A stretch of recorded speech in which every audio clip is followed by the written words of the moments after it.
الله أكبر الله أكبر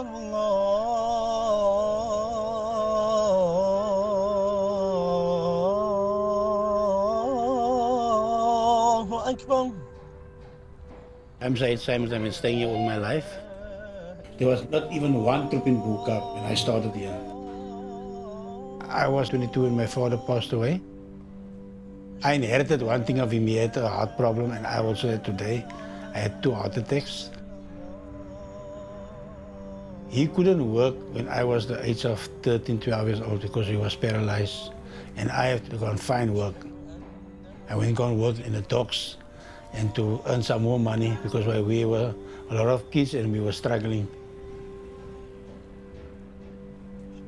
That was my father's house.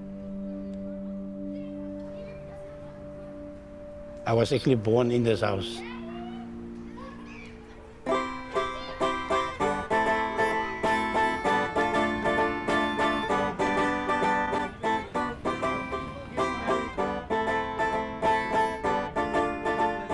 She was friends with my sister and I was friends with her brother. The one day the one aunt said, "It looked like CD boy Shahied is here for Amina." I said, "No, I'm coming to visit her brother, not for her." I was standing on the stoop, and afterwards he asked me if I would be his girlfriend, and I was like, why me? I'm Amina Simons, staying in Buka. You used to get the bikes like a cycling bike, but they call it a chopper. He charged 50 cents a ride. He will take the other children from here to the corner, but for me, he will take from here to Rose Street. I was getting the longest lift now. When I turned 20, he asked me to get engaged. We actually were getting married in 88. In 89, I had Wafika. I can say I've been with her with all my life. Love is a many splendor.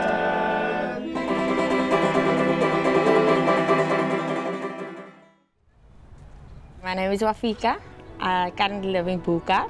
I live with my mother, my father, my siblings, 3 boys, and myself being the eldest, as well as Fatima and my sister-in-law. I've always had that close bond with my dad, like he's my everything. And when meeting people, introducing me to people, he'd always say that this is my soldier I'll go to war with. I'm Fatima Combring. I'm originally from Mitchell's Plain. I moved to Kaap at the age of 18. Myself and Wafika is in a relationship, right? And we've been in a relationship for 10 years. You know, it's against our culture as Islam people, because you normally move out of your mommy's house as a girl when you get married.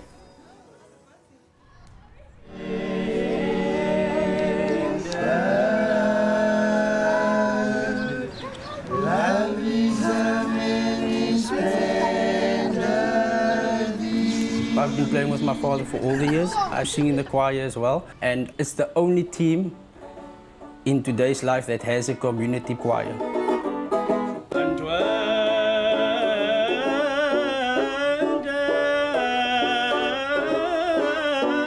My name is Wafik Simons. I am based in Buka. I do live with my parents. I've been leading the prayer in the community for about 16 years. When I was young, I liked reading books. And then when I became older, it was my Quran, and only the Quran that I was reading continuously. In our religion, once you go study the Quran, you'll say you're a blessed child because you were chosen to do so.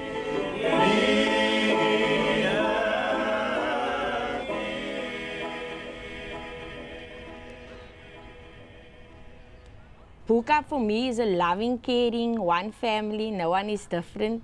Everybody's mommy is mommy. Everybody's daddy is daddy. I would say we respect the life our elderly live that is no longer with us. We still try and implement the life they lived by having the kusistas on a Sunday, the agnis on a Sunday, the Malay lunches, should I say. So we are a community that's looking out for one another. Everybody knows everybody.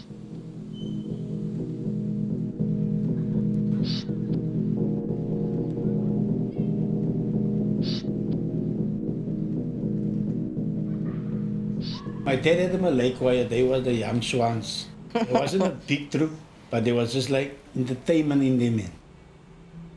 I was like 8, 9 years old, I was in the Malay Choir already. My opa, my mom's father, they were 6 brothers and they were called the Dante brothers. My mom's dining room, it's big. They were practicing there every week. Everybody's coming there, like Zaid, his dad, all of them. And it actually went from generation to generation from my mom's brother's side.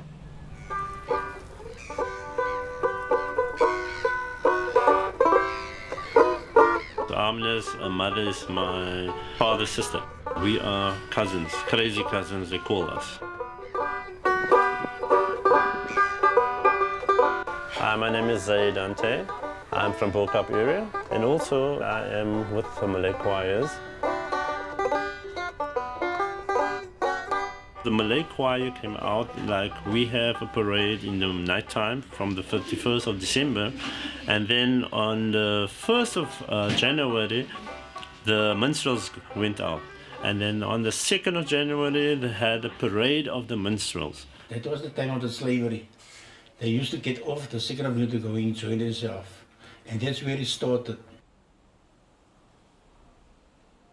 Before the Malay choirs came together, they were sitting on the corners and then they started playing and they were starting singing and make songs of their own. Whatever they hear about, if there's maybe a song that they heard, then they take the songs and put their own lyrics on there in Afrikaans. And when the slave boss or the son walks past, they were singing in Afrikaans and what happened to him in the year, and then they will laugh, but the slave bosses didn't know what they were saying or what they were talking about. And that became a trend to do a comical songs.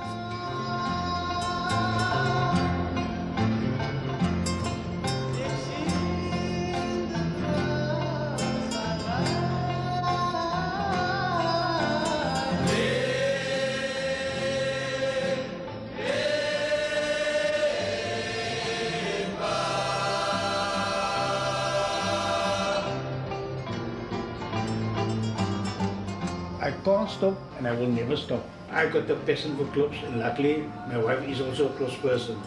It was like, it would have been very difficult if she wasn't a close person. Yes, really. You know what I mean? And it breaks up a lot of marriages. like that. Zaid's father, Yeah. he and his brother, they sit in his mom's dining room. He said, hey, we must open the clubs when we were only 5 people. I asked him, Uncle, where does the other people going to come from? He said, don't worry, just start singing. Yeah. The very first year we were 1,500 men. Yeah, they were big group. We were looking for a name. We like get the name and like said, how will the MC pronounce it on the stadium? And so we get Kaap, sometimes Kaap entertainers doesn't sound nice. And we said Kaap Kosloop entertainers doesn't sound, it's too long. By the end of the day, the team is gone already and still pronouncing the name. So we decided, listen here, District 6, where the whole thing started.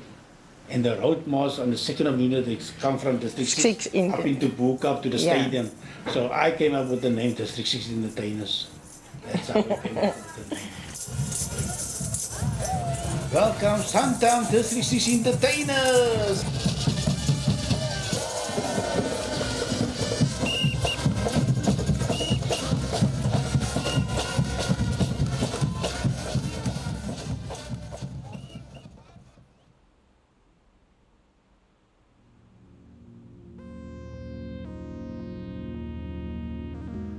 Kaap area had a lot of artisans. They came from Java, Indonesia, all around from India.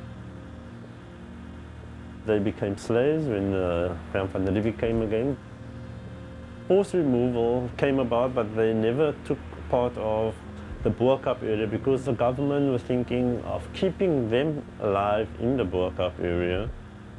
Because when they wanted something or they wanted someone, they know it's not far to go. But because of the District 6 area, there was a few people living there, like the Portuguese living there, the Indians living there, the Chinese living there. There was a lot of multicultural people living in the area. They wanted the District 6 area to be a white area, so they had to move everyone out. Years ago, they took clubs as gangsterism. There's 20 years down the line. But today you can't say that anymore. It's a lot of decent people playing clubs. Myself and my father, we have totally different backgrounds, whereby we are religious people. We do make our salah. If you think about it, a religious son with a father with a history of clubs, it's a negative and a positive, like it can't come together. But we make it come together, we make it happen. My father started his troupe quite a few years ago. It takes a lot of courage, knowing people, getting sponsorships. You need to sort out the gears, the hats, the umbrellas, the coaches. You need to get yourself a choir. Obviously, you're wanting to compete, you're wanting to win, you're wanting to do the best at the end. My first memory of the clubs was when I was 3 years old. My mom's mom had the troupe practicing there. I was dressed as a drum major. All the cousins and uncles and aunts that I can remember, friends, we've all started there. I was then already born mad for music. We make combines what currently happening, like gender-based violence. We had a combine like that. We had a combine with our gentrification of Buka. So we wrote combines what currently happen in our community. And that was the first prize, Bob.